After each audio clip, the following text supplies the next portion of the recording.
Golden hour. This is my new balcony. I love it. I should probably just start doing all my videos out here because it is gorgeous. It is absolutely amazing. I mean, stunning. Can you believe it is almost 2025? I mean, it's crazy. This year went by so quickly, but I'm really stoked for it. We're going to go through some of the goals that I have both professionally and personally this year. So let's make 2025 the most magical year yet. And let's get into the goal planning. Hello. Okay, so it's been a minute. I know. I did just move into my new apartment and I'm so stoked about it. I also filmed like 4 videos that I just did not deem good enough to put on the internet. That's why I'm coming to you from my phone now because one, I got a new iPhone and it is way better video quality. But also, I kept doing these sit down videos and they felt so stale. I just want to talk to you from my kitchen, just chat about what's currently going on and what I'm planning for 2025. You know, obviously you're doing big goal planning right now. And if you're not, now is definitely the time to start. And we're early on in December, so you can hit the ground running in January. So this year was incredible. I mean, the amount that business grew is like insane. I literally doubled my income from last year to this year. I'm making so much more money for working so much less time. I am still working a decent amount, but you know, what I'm making per hour is so much higher than I thought possible a year ago. I also just like have such great clients, as you know, such great work-life balance. Like for instance, Black Friday period is the worst period of the year for me. There's so many things going on and so many clients needing their hands held, which is understandable, right? Because their businesses are making, you know, between 30 and 50% of their revenue for most of my clients during that one period. So I kind of have to be on call all of Thanksgiving weekend. Even Thanksgiving, I had some clients hitting me up, but that's just the name of the game when you work in direct-to-consumer email marketing. But even though I had that happening, then this week, after all of that madness, I've taken a lot of time for myself. I'm kind of batching up my days and then spreading out the time. Like I worked a lot Monday, Tuesday, I took the entire day off because I just needed more of a breather.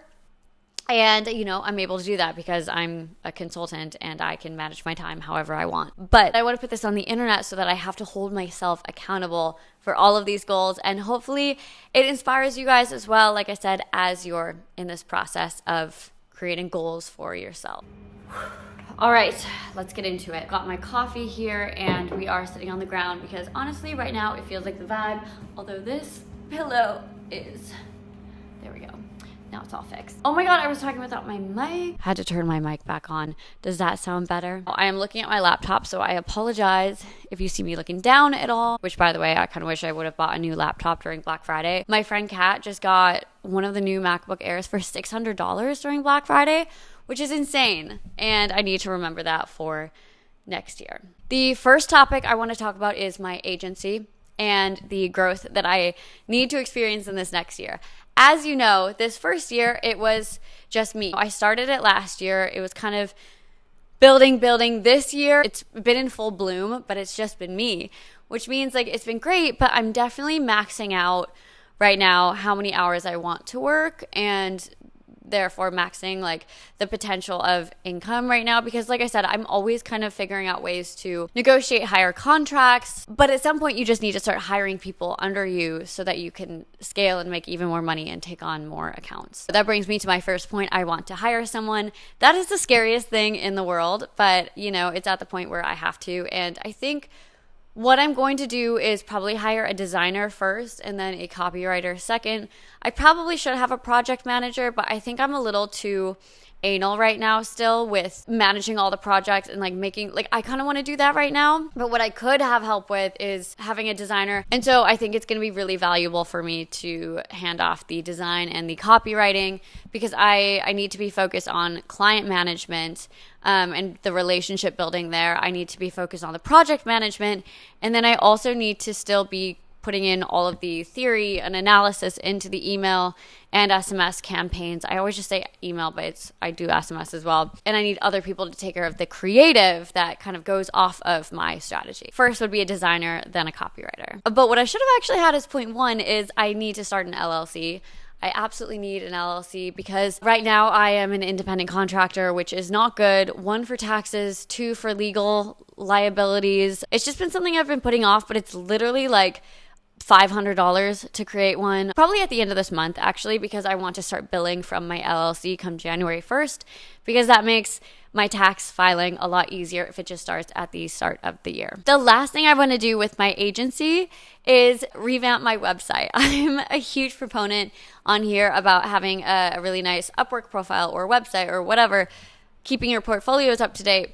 But for me, I've had a really good stream of inbound where I haven't had to do a lot of outreach in the last 6 months, I would say. At the start of the year, I want to start transitioning into maybe some larger clients. I want to kind of see what else is out there. And so I'm going to be doing a lot of hunting come the new year. And so I want to have a fresh, pristine website. And to be honest, I kind of hate my website at this point. So I will bring you along on that journey to redo my website. Now, the next one, which is not work related.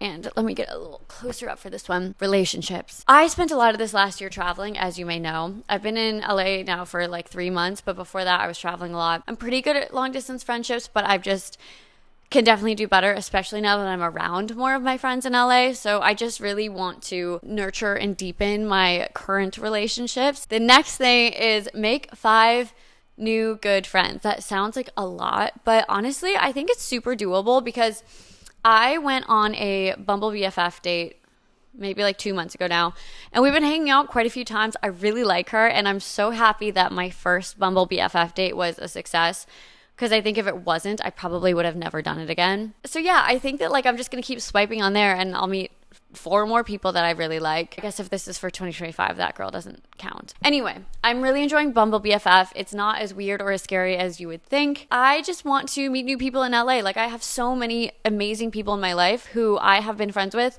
since college, and I want to expand my horizons. The last thing with relationships is I want to get better at gifting. I'm so used to sending them like a happy birthday text or giving them a call, but I've kind of stopped in the last few years, like sending gifts. And so what I've tried to do starting like 2 months ago is like actually start gifting people like really nice things, like a dinner out, or, you know, something that I know that they would like, that they've been talking about, or something that I see that makes me think of them. Because getting a gift for your birthday is so nice, and I feel like it happens less and less as you get older, or at least like, I don't know, for me, it's like, yeah, I find that like I get less gifts as I grow up, which is totally fine.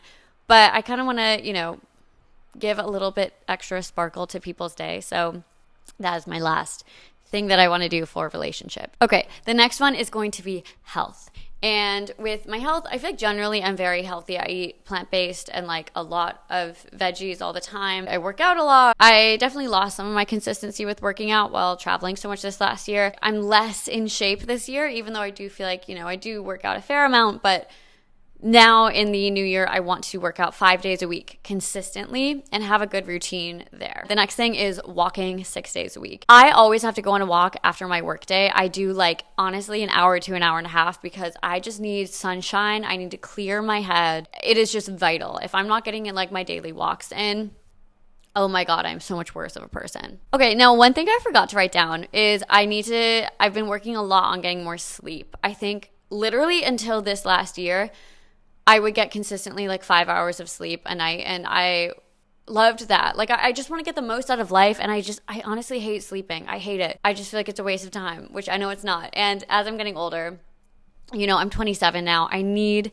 to start prioritizing my health, even though it's annoying and I, you know, get less work done and less friend time in and less time with my husband. But sleeping 8 hours a night is just like a non-negotiable at this point, and so that is something that I am doing now. And lastly, I want to drink alcohol 1 night a week. I have gotten so much better at this since moving to LA. I feel like in New York, oh my God, the amount of people going out to drink all the time. I was probably drinking 5 days a week, 5 nights a week. I feel like you don't move to New York to spend time at home. You move to New York to constantly be outside of your apartment. And then when I went traveling, I was also drinking a lot. I just felt like by the time that traveling was over, like drinking wasn't even that fun to me anymore. It was just making me not feel great and also like making me less productive. So now that I've been in LA, it is so easy not to drink here. It's just a lifestyle. People prioritize it less. Believe me, I love a good cocktail. That's why I'm saying I'm still drinking once a week. It's a great way to just like catch up with people, relax after a long week.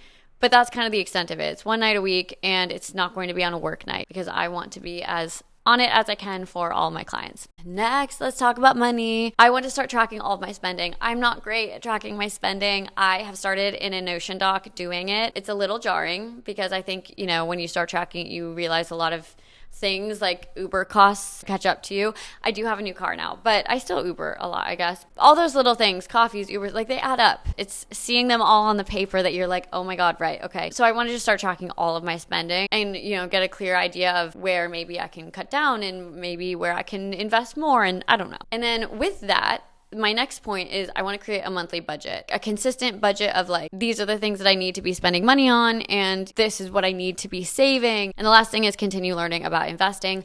I invest mostly in like mutual funds, all the easy long-term growth things. But yeah, I've just really enjoyed having those and like watching them grow. One thing I've realized as I've gotten older, like post 25, is that gives you so much more gratification than spending money. There's like that rule of like keep 6 months worth of money that you would need if you like lost your job tomorrow, and then invest all the rest.